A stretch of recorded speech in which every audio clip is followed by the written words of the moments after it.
Hey guys, this is Apple Gamer 24/7 here to give you guys a review of the iPad mini.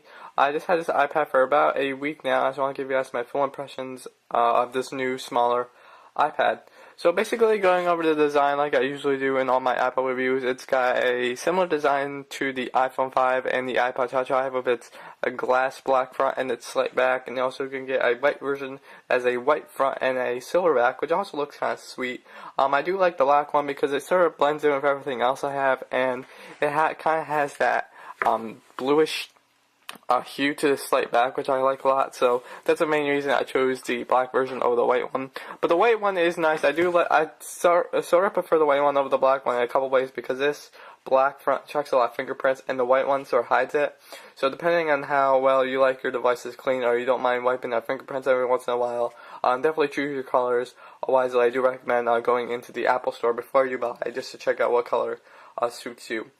Like I said, it has the same similar design to the iPhone 5 and the iPod Touch 5, with its design cues of the slate and the glass, or the silver and white, so it looks kind of nice. So the display is a 7.9-inch display, which is a little bit bigger than pretty much any other 7-inch tablet. It's almost considered an 8-inch tablet, but I kind of like it because it gives you some added screen real estate for apps, which is also really cool.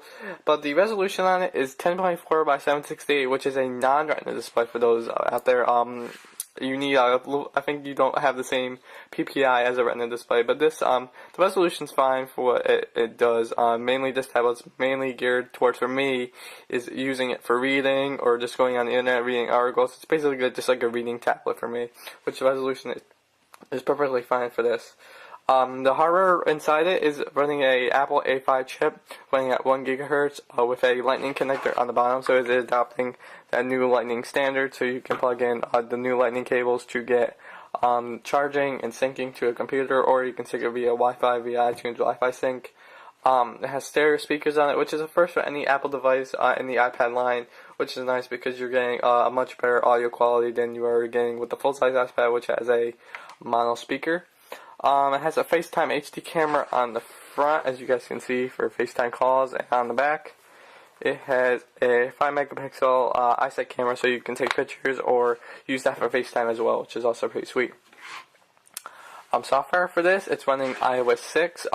As always, you're getting some of the features of iOS 6, including Siri. So Siri is available on the iPad mini.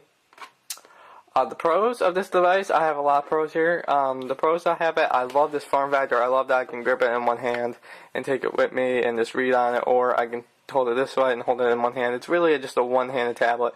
And one thing I really like about iOS 6 is that since these bezels are slimmer than the normal size iPad, so you really don't have anything to hold on to besides the screen. What iOS 6 has is that if you hold on to the screen, iOS 6 has some finger rejection technology in it, so you can still navigate the screen just fine, and not ignores your thumb placed on that part of the screen right there. So your screen is working pretty good, and you also have some of the finger rejection technology.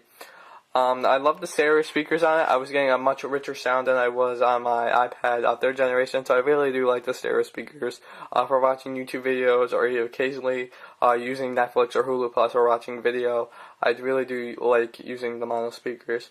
The next big thing is the screen. I really do like the screen, guys. I know a lot of people are against the screen because it's not a retina display. Personally, it all depends on how good your eyesight is and how the distance is the way you're holding your iPad.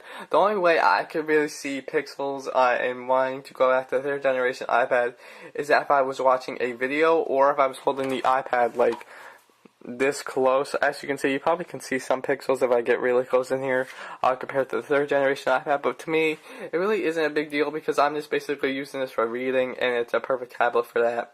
So I really can't see a huge difference between this and the retina display. If I probably had better eyesight and probably another iPad 3rd generation that I could compare one on either side, I probably could see a difference, but I really don't see a huge difference, and it's not making me go back to the 3rd generation iPad for some of the basic tasks like reading or email. I think the screen works just fine for basic tasks, but the only thing I don't recommend it on is video.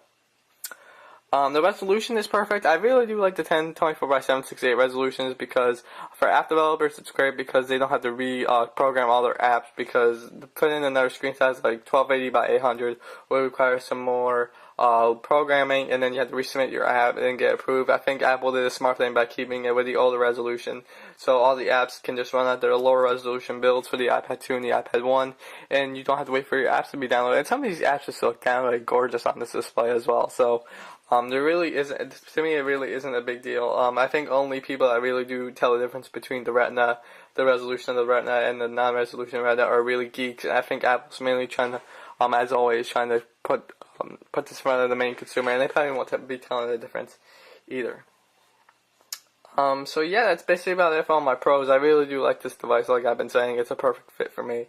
The only con I have is that the device is just a little too small for video. If I had to watch a movie on Netflix or Hulu Plus or even go on YouTube for a while, I would use my bigger iPad because it's just a bigger screen. But other than that, it really isn't a big deal. I think this is a solid tablet from Apple. I really do think the next generation will include the Retina display and maybe a few new features. But so far, this is a relatively nice tablet. I recommend this for people that are just looking to get into the Apple ecosystem and they don't want to break the bank by spending the $500 on a regular size iPad. $329 I think is a good price point because it puts us in a lot of hands of people. And if you do want really good tablet experience apps, not like Android that scales up all their phone apps to fit on tablet. If you want pure tablet apps, I think $329 is a good starting point to play for the iPad mini. So anyway guys, I hope you guys liked this review. Leave any questions down below in the comment section. Please like and share this video with your friends, and I will see you guys in the next video.